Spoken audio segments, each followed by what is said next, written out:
Hi, everyone. Welcome back to Just in Time Genie, Unleashing Your Genius Responses. So last week we talked about intercompany differences. We were talking about culture. So I was talking about more of the differences between company cultures. And this week we're going to be talking about intercultural differences. About transcending culture and creating a mindset that works for everyone. Richard Buckminster Fuller said, "You never change things by fighting against the existing reality. To change something, build a new model that makes the old model obsolete." So Ellie is going to talk a little bit about some of her experiences and some of the tips you can use to deal with cultural differences in the workplace. And actually, like I said, not just deal with them, transcend them. Right. Thank you, Carol. Hello, everyone.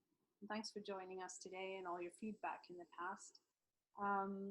Yeah, so transcending culture, what do we mean? What do I mean by that?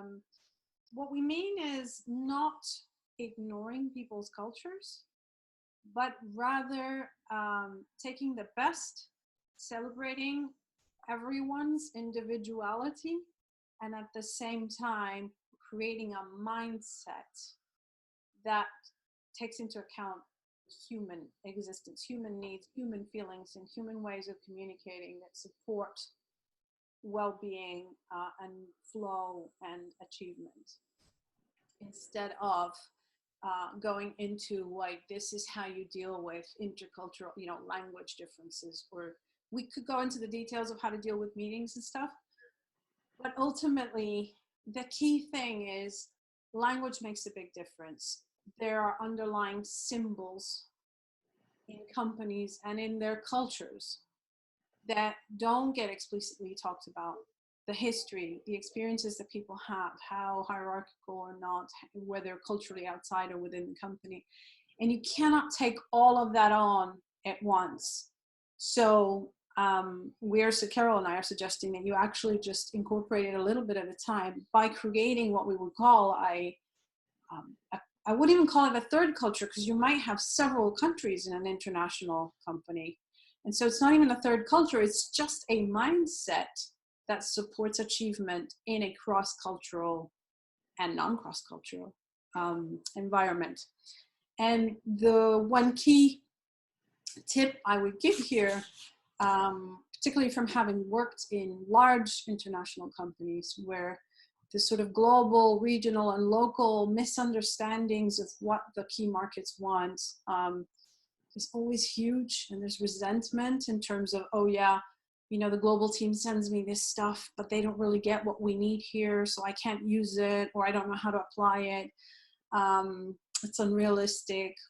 And also, just little tips like, we and versus I. Cultures can tend to be collective versus individualistic. There's all sorts of things. So paying attention. And one of the key things is to spend time, actually invest time discovering individual and team country challenges, their needs, and ask yourself, once I understand these challenges and needs, so spend a lot of time listening and asking questions, how can I contribute to making their life easier? So say I used to be in a global role, and one of the key problems there was that we would send brand information or brand guidelines locally that didn't suit how they need it. I'll give a very specific example. The Finnish culture is a very Nordic culture. It's a culture of we, it's a culture of eye to eye. Our CEO sat and had lunch with us. There was no difference. But when you go to a place like India, for example, particularly with mobile phones, the culture is one of aspiring to something bigger and better.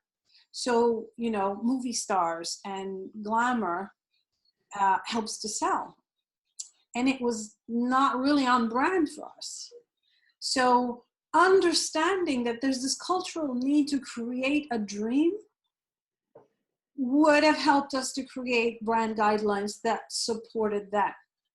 in a way that they didn't have to then go away and invent something that was totally off brand. And that's more from the client facing, but even internally, you know, the language we used tended to clash, even amongst Anglo-Saxon, whether it was the Brits versus the Americans, or it didn't matter. Different ways, different cultures. So spending time understanding the challenges and the needs and asking ourselves, how can we contribute? And then here's the key, checking with people. Will this help you? Or once you've done it, has that helped you? The coming back to it, that's what creates goodwill and trust. That's what shows people that you're willing to hear them out and listen to them and work together, as opposed to, we're at headquarters, we know best, here you go, here are the guidelines, you know. That's the one key one. So just having this mindset of getting curious and understanding, getting in a room and brainstorming so they can hear yours and you can hear theirs. This exchange of mutual understanding of challenges and needs, and how we can each contribute to each other.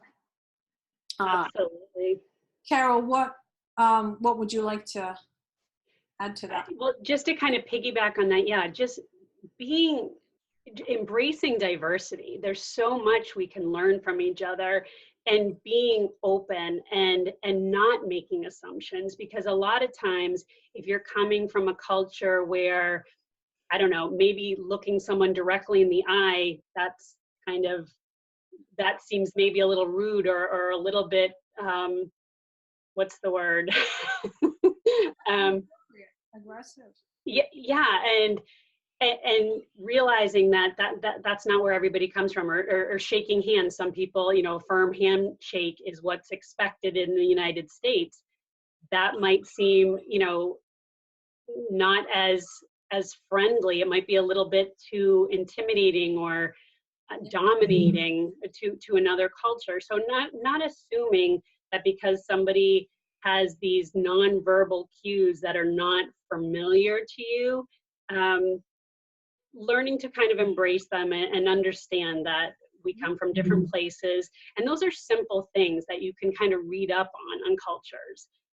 But sharing that with each other, and like you said, asking questions, really showing active listening, leaning in, showing in your body language that you're open, and giving a safe space to someone.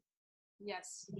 And the key thing here was not to, again, as I said, not to ignore people's culture. So part of working within intercultural places would be to agree that you take on some celebrations. So if Diwali is going on, that you celebrate Diwali somehow, because it also creates a sense of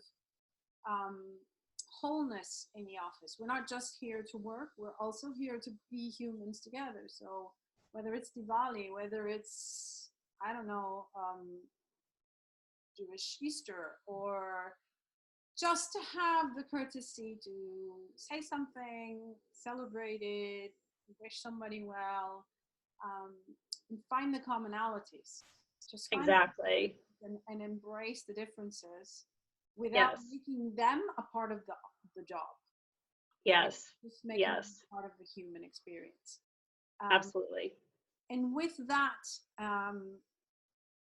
to piggyback on what Carol was saying, was to add mindful communication. And what I mean by mindful communication or nonviolent communication is to simply spend time listening to understand, not to respond, identifying key needs, emotions for you and for the other person, voicing them, and just clarifying, you know, very gently and nicely, saying, you know, this happened and it made me think that maybe this is what you need. Is that right? So just checking with people rather than assuming they don't want to speak to me, they don't get it, they don't want to do this job, or whatever it is, which is, it gets really dumbed down, that whole heightened, I am not understood, I'm not heard, people don't care. Particularly when there's a merger or an acquisition, there's also a muscling in of the bigger company culture. Absolutely. And so this time spending, understanding at all the way up to country level, the key needs, challenges, emotions will come up. And so Yeah. understanding what is important to these people that I can make easier. Yeah. That's the key to creating trust and goodwill. Absolutely. How can you help others instead of making the focus yourself? I think that's key. Right. Well, Ellie, thank you so much for all these tips. I mean, you've lived in so many different places and you've had these different experiences. So it's been helpful for me to hear your stories. Thanks for letting me share them, Carol. All right, well, thank you everybody for listening. We appreciate, again, I know we've said this before, but we appreciate any ideas you have or any topics you'd like to discuss. And we will be talking with you soon. Yes, next week, virtual teams. Take care. Bye, everybody.